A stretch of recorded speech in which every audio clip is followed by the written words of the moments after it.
அண்ணாமலை அவர்கள் லண்டன் சென்றதிலிருந்து தமிழக பாஜகவே ஒரு தினுசா தான் இருக்கு என்று சொன்னால் அது மிகையாகாது. அண்ணாமலை இருந்தவரை ஏதாவது ஒரு வகையில் மக்களோட கனெக்ட் ஆகி கொண்டே இருந்தது பாஜக. திமுக மீது வைக்கும் அடுக்கடுக்கான குற்றச்சாட்டுகளாக ஆகட்டும், மிக மிக முக்கியமாக மக்கள் பிரச்சனையை களத்தில் எதிரொலிக்கும் கட்சி நாங்கள் தான் என்று மார்த்தட்டி கொண்டிருந்தது பாஜக. அதுவும் சட்டசபையில் வேண்டுமென்றால் அதிகாரப்பூர்வமான எதிர்க்கட்சியாக அதிமுக இருக்கலாம். ஆனால் மக்கள் மன்றத்தில் மக்களுக்கான குறைகளை எந்த பயமும் இல்லாமல் முதலில் எடுத்து வைத்து மக்களுக்காக குரல் கொடுக்கும் ஒரே எதிர்க்கட்சி பாஜக தான் என்று கூறும் அளவுக்கு இருந்தது பாஜகவின் பெர்ஃபார்மன்ஸ். இதற்கெல்லாம் காரணம் தமிழக பாஜகவின் தலைவர் அண்ணாமலை என்றால் அது மிகையாகாது. ஆனால் அண்ணாமலை அவர்கள் மேற்படிப்புக்காக லண்டன் சென்றதிலிருந்து அப்படியே ஒட்டு மொத்தமாக கலை இழந்து காணப்படுகிறது தமிழக அரசியல். தமிழக பாஜகவும் அதைவிட மோசமாக கலைந்து போய்விட்டதோ என்று கூறும் அளவுக்கு நிலைமை மோசமாயிருக்கு. இப்போது சமீபத்தில் கோவையில் ஒரு இனிப்பு கடை முதலாளி மத்திய அமைச்சர் நிர்மலா சீதாராமன் அவர்களோடு பேசியது வைரலானது அனைவருக்கும் நினைவிருக்கலாம். ஒரு முதல் போட்டு தொழிலை நடத்தும் முதலாளியாக மிகவும் கண்ணியமான முறையில் தன்னுடைய கருத்தை பதிவு செஞ்சாரு அவர்.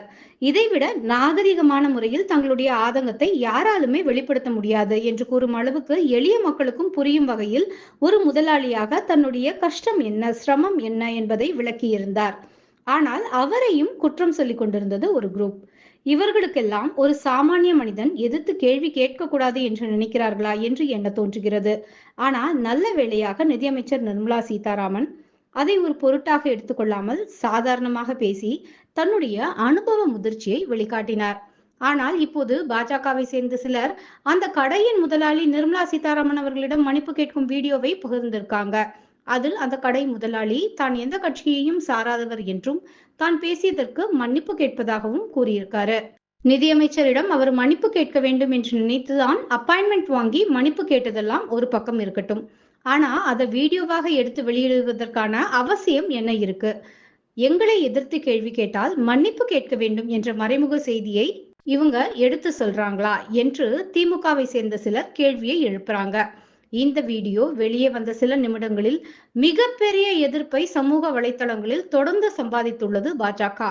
உண்மையில் நிலைமையை தனக்கு சாதகமாக பயன்படுத்திக் கொள்ளும் அண்ணாமலை போன்ற ஒரு தலைவர் தமிழக பாஜக மிஸ் செய்கிறது என்பதை இந்த சம்பவம் வெளிப்படையாக எடுத்துக்காட்டியது. ஆனால் கைமீறி போன இந்த நிலைமையை சமாளிப்பதற்கும் அதே அண்ணாமலை தான் தேவைப்பட்டார்.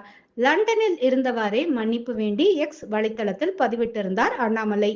யாரோ ஒருவர் மன்னிப்பு கேட்டதற்கு அண்ணாமலை அவர்கிட்ட மன்னிப்பு கேட்கிறாரே என்று கிண்டல் செய்து கொண்டிருந்தாங்க தேவையில்லாத நெட்டிசன்கள்.